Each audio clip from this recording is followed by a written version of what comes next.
Students, ये chemical kinetics का rate law का इक्वेशन है।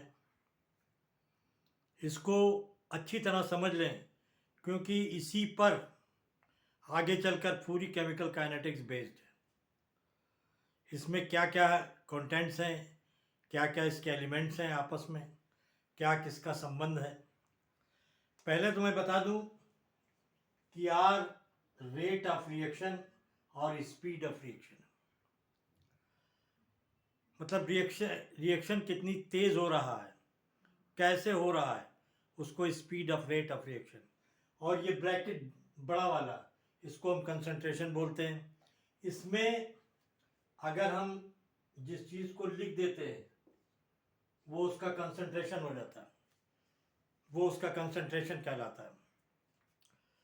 दूसरा क्या है, बहुत आसान है ये रेट लॉ।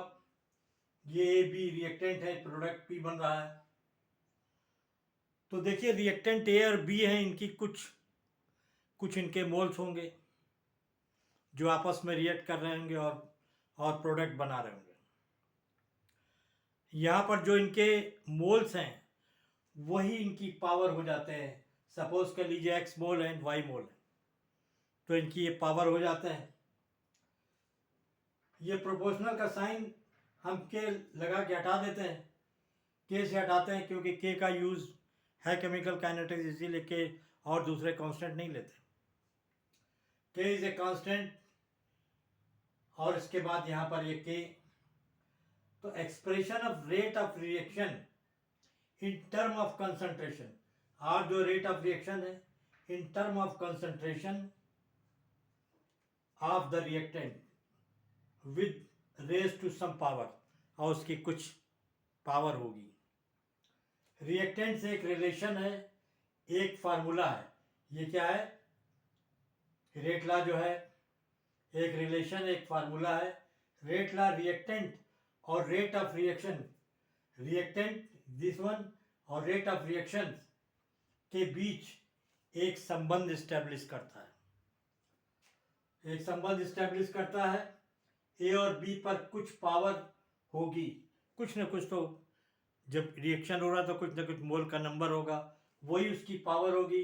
रेट लॉ का संबंध सीधे रिएक्टेंट की पावर और उसके कंसंट्रेशन से होता है। रिएक्टेंट का कंसंट्रेशन उसके मोल से, मोल्स कंसंट्रेशन का मतलब है, मैं आपको पहले भी बता चुका हूं, कंसंट्रेशन बराबर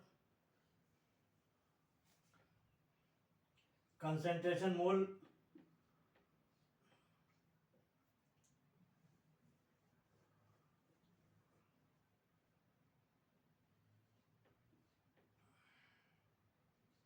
एन अपॉन वी क्या होता है, concentration number of moles in solution, in पर litre solution, that is the concentration होता है। और इसको हम जो है एम से भी, कैपिटल एम से डिनोट करते हैं, कैपिटल एम से इसको डिनोट करते हैं। कैसे से डिनोट करते हैं, कैपिटल एम से। तो मोल से बताते हैं, मोल्स का रिएक्टेंट का सब्सटेंस, मोल्स ही रिएक्टेंट का सब्सटेंस है और उसकी क्वांटिटी है। जो सब्सटेंस है वो उसकी क्वांटिटी है। भाई आपने मान लीजिए, सपोज कर लीजिए कि थोड़ी देर के लिए 12 केले लिए, उनको तोलेंगे तो वही उनकी क्वांटिटी हो जाएगी, वही उनका नंबर होगा। जितने केले उतना नंबर और वही उसकी क्वांटिटी। 1 किलो केला है, 2 किलो केला है, आप कह सकते हैं। रिएक्टेंट का कुछ तो नंबर होगा, यही नंबर रिएक्टेंट्स के कंसंट्रेशन की पावर बन जाता है। मुझे उम्मीद है कि, लेकिन इस रिएक्शन रेट लॉ को अच्छी तरीके से समझ लें, ताकि ये रेट लॉ और रेट कांस्टेंट, इन दोनों का आगे बहुत यूज़ है। मैं और भी वीडियो आपको इस टाइप के डालूँगा। Okay, thank you.